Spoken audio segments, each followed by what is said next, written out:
আজ আমি কোনো সেলিব্রিটির হয়ে কথা বলতে আসিনি বন্ধু। আজকে এসেছি আমাদের মেরুদণ্ড আর বিবেককে একটু ঝালিয়ে নিতে। আজকে আইপিএলের একজন খেলোয়াড় কেনা হলো, আর তার জন্য একজন ভারতীয় নাগরিককে রাতারাতি গাদ্দার বানিয়ে দেওয়া হলো। প্রশ্নটা আমার মনে হয় এমন নয় যে আমাদের বিচার বুদ্ধির প্রশ্ন আজকে আমাদের কাছে। কেননা কলকাতা নাইট রাইডার্স কি শুধু শাহরুখ খানের একার দল, নাকি এখানে জুহি চাওলা, তার স্বামী জয় মেহতা, আরও অনেকে আছেন? কিন্তু সোশ্যাল মিডিয়ায় গালিগুলো কি সবার জন্য হওয়া উচিত ছিল না? কিন্তু না, গালি শুধু একজনকে টার্গেট করে করতে হবে, কারণ তার নামের শেষে খান আছে। এটা কি দেশপ্রেম, নাকি সুকৌশলে ছড়ানো ধর্মীয় বিদ্বেষ?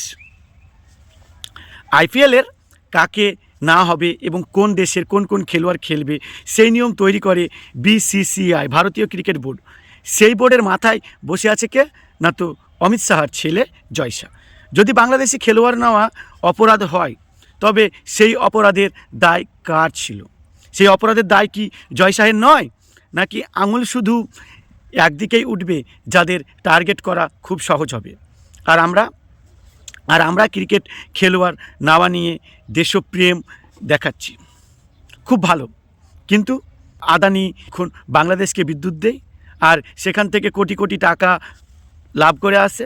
তখন কেন কেউ গাদ্দার শব্দটা উচ্চারণ করে না? নাকি তখন সেটা ব্যবসা করলে দেশপ্রেম আর সব কিছুই ঠিকঠাক আছে, কারণ নিজের ফেভারের লোক?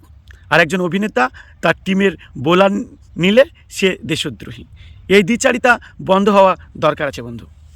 শাহরুখ খান মুস্তাফিজুর রহমানকে দলে নেওয়া হলে যদি সে গাদ্দার হয়, তাহলে আমাদের দেশের প্রধানমন্ত্রী শেখ হাসিনাকে এতদিন ধরে ভারতে রেখে দেওয়ায় তাকে কি বলা হবে জানতে চাই, কমেন্টে জানান।